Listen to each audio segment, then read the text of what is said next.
Good morning students. आज हम BSc part second का paper second that is plant physiology and biochemistry उसे continue करेंगे और उसका टॉपिक सीड जर्मिनेशन कंटिन्यू करेंगे। मैंने अपने पिछले वीडियो में आपको सीड जर्मिनेशन के बारे में बताया था। जब सीड जर्मिनेट होता है तो क्या क्या चेंजेस आते हैं आज हम पढ़ेंगे। पहले morphological changes and then physiological changes. अब पहले मॉर्फोलॉजिकल चेंजेस। जैसा कि आपको मालूम है कि जर्मिनेशन प्रोसेस जो है वाटर अपटेक से स्टार्ट होता है। कुछ समय बाद एम्ब्रियो में ग्रोथ होती है और सीड कोट जो होता है वो बस्ट हो जाता है, फट जाता है, रेडिकल बाहर आ जाता है और उसके बाद प्लूम्यूल भी बाहर आ जाता है। और इन दोनों के बीच में कुछ टाइम इंटरवल होता है जो कि अलग अलग सीड्स के लिए अलग अलग होता है। यहाँ ये देखा गया है कि जब सीड्स को सोक करते हैं यानी जब वो वाटर एब्जॉर्ब करते हैं तो इनिशियली जो है जर्मिनेशन बहुत कम होता है। कुछ समय बाद ये रैपिडली इंक्रीज होता है और उसके बाद अगेन जो है ये फॉल डाउन हो जाता है, कम हो जाता है। ऑलमोस्ट सभी सीड्स में जर्मिनेशन के दौरान यही चेंजेस देखने को मिलता है। तो सबसे पहले जब ये सीड वाटर एब्जॉर्ब करता है तो जो एम्ब्रियोनल एक्सिस जो होती है वो फूल जाती है, हाइड्रेशन के कारण वो फूल जाती है और एम्ब्रियो की एक्टिव ग्रोथ स्टार्ट हो जाती है। अब ग्रोथ सबसे पहले रेडिकल में होती है और सीड कोट बस्ट होने के बाद ये बाहर आ जाती है। इसमें 28 टू 48 आवर्स 24 टू 48 आवर्स लगते हैं। तो जब तक रेडिकल बाहर आता है ये इस प्रोसेस की फर्स्ट स्टेज है जर्मिनेशन की। तो ये जो फर्स्ट स्टेज है इसमें जर्मिनेशन कम होता है और जैसे ही रेडिकल बाहर आता है ये ग्रो करता है और ये रूट बनाता है और साथ ही साथ प्लूम्यूल की ग्रोथ भी स्टार्ट हो जाती है। यानी अब जर्मिनेशन जो है वो इंक्रीज हो जाता है, बढ़ जाता है। मोनोकॉट्स में कॉलियोप्टाइल जो होते हैं वो ग्रो होना स्टार्ट हो जाते हैं और उसके बाद फर्स्ट नॉर्मल लीफ जो होती है वो इंटरनोड डेवलप होने के बाद बाहर निकल आती है। जबकि डाइकॉट्स में अब जो है हाइपोकोटाइल ग्रो करता है और फर्स्ट लीफ प्राइमोर्डियम जो होता है वो आ जाता है।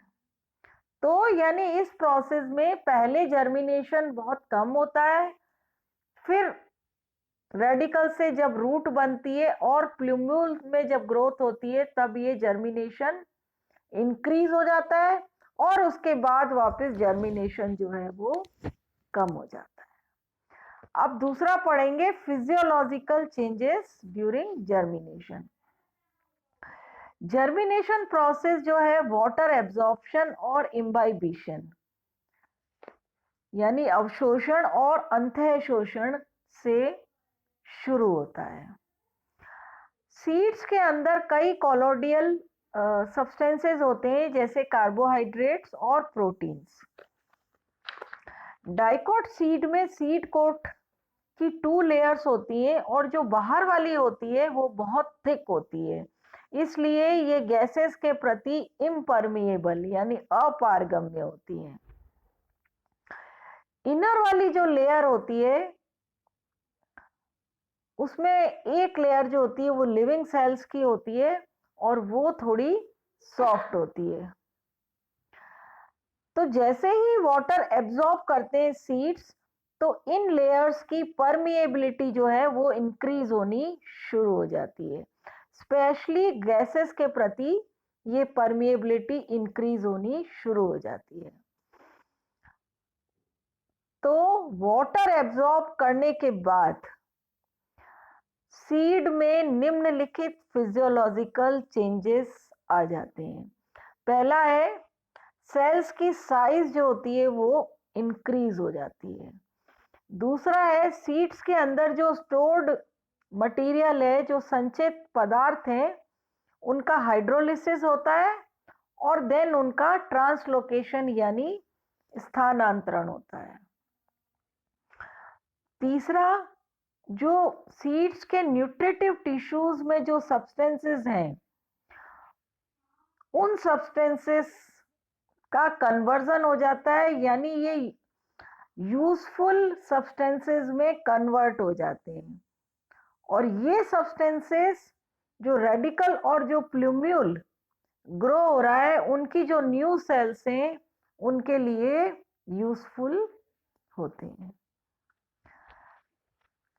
तो ये हमने पढ़ा मॉर्फोलॉजिकल और फिजियोलॉजिकल चेंजेस। अब mobilisation of stored products during seed germination. जैसे मैंने अभी आपको इसमें बताया कि स्टोर्ड मटेरियल जो होता है सीड्स का, उनका हाइड्रोलिसिस होता है और उसके बाद उनका ट्रांसलोकेशन होता है, यानी मोबिलाइजेशन होता है। तो सीड्स के अंदर जैसे ही वो वाटर एब्जॉर्ब करते हैं, उनके अंदर कई एंजाइम्स जो होते हैं वो एक्टिव हो जाते हैं, और इनके एक्टिव होने से सीड्स में जो स्टोर्ड मटेरियल्स हैं, जैसे प्रोटीन्स, कार्बोहाइड्रेट्स, फैट, सेल्यूलोज आदि, ये सब जो होते हैं इनका ब्रेक डाउन हो जाता है।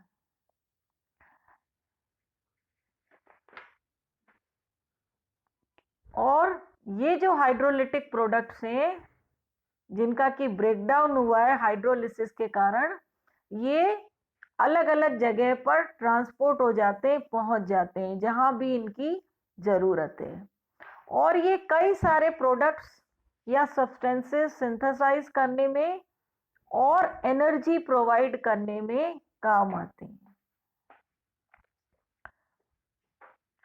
तो जो स्टोर्ड सब्सटेंसेस हैं, जैसे मैंने आपको इसमें बताया है, स्टोर्ड कार्बोहाइड्रेट्स, प्रोटीन्स, लिपिड्स, इन सब का ब्रेकडाउन होने के बाद मोबिलाइजेशन हो जाता है, और जहां जहां भी इनकी जरूरत है वहां वहां ये पहुंच जाते हैं, जैसा कि इस डायग्राम में दिखाया गया है। अब नेक्स्ट है role of hormones in seed germination. Seed germination जो है, एक्सटर्नली अगर हम नेचुरल या सिंथेटिक हॉर्मोन्स सप्लाई करते हैं तो ये सीड जर्मिनेशन को अफेक्ट करते हैं, प्रभावित करते हैं। हालांकि इन हॉर्मोन्स का जर्मिनेशन को नियंत्रित करने में, रेगुलेट करने में क्या रोल है, ये अभी तक क्लियरली नहीं पता है। लेकिन ऐसा माना जाता है कि सीड्स की जो फिजियोलॉजिकल स्टेट है और सीड में जो हार्मोन प्रेजेंट है, जो अमाउंट प्रेजेंट है, उन दोनों के बीच में जरूर कोई रिलेशन है। बहुत सारे पॉजिटिवली फोटोब्लास्टिक, नेगेटिवली फोटोब्लास्टिक और फोटो न्यूट्रल सीड्स, उनको जर्मिनेशन के टाइम अगर लो टेम्परेचर के साथ हाई कंसंट्रेशन ऑफ जिबेरेलिन सप्लाई किया जाए तो ये देखा गया है कि इन केसेस में सीड जर्मिनेशन इंक्रीज हो जाता है।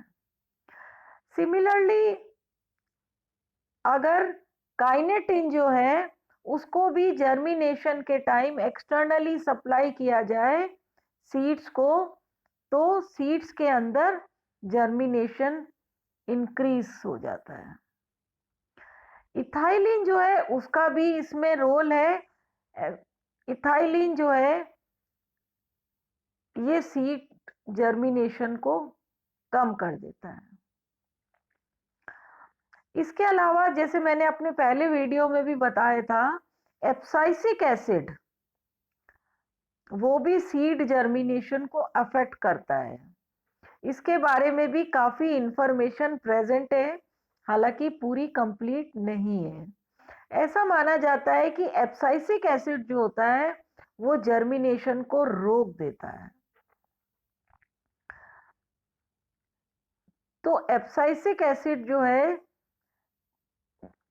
ऐसा माना जाता है कि जो लो टेम्परेचर ट्रीटमेंट है उसको रिड्यूस कर देता है। तो अगर एब्साइसिक एसिड प्रेजेंट है तो जो एंजाइम्स की एक्टिविटी है सीड में वो जर्मिनेशन को डिक्रीज कर देती है, कम कर देती है।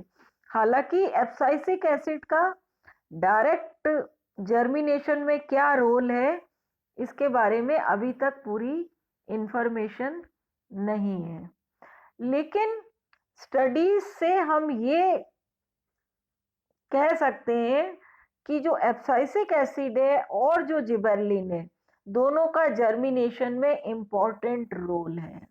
एब्साइसिक एसिड जो होती है वो जर्मिनेशन को रोक देती है, जबकि जिबेरेलिन जो होते हैं वो जर्मिनेशन को स्टिमुलेट करते हैं, यानी इंक्रीज कर देते हैं। और इन दोनों का रेशो जो है वो भी बहुत इम्पॉर्टेंट है जर्मिनेशन में। तो आज हमने ये कंप्लीट पढ़ लिया about the seed germination. Thank you.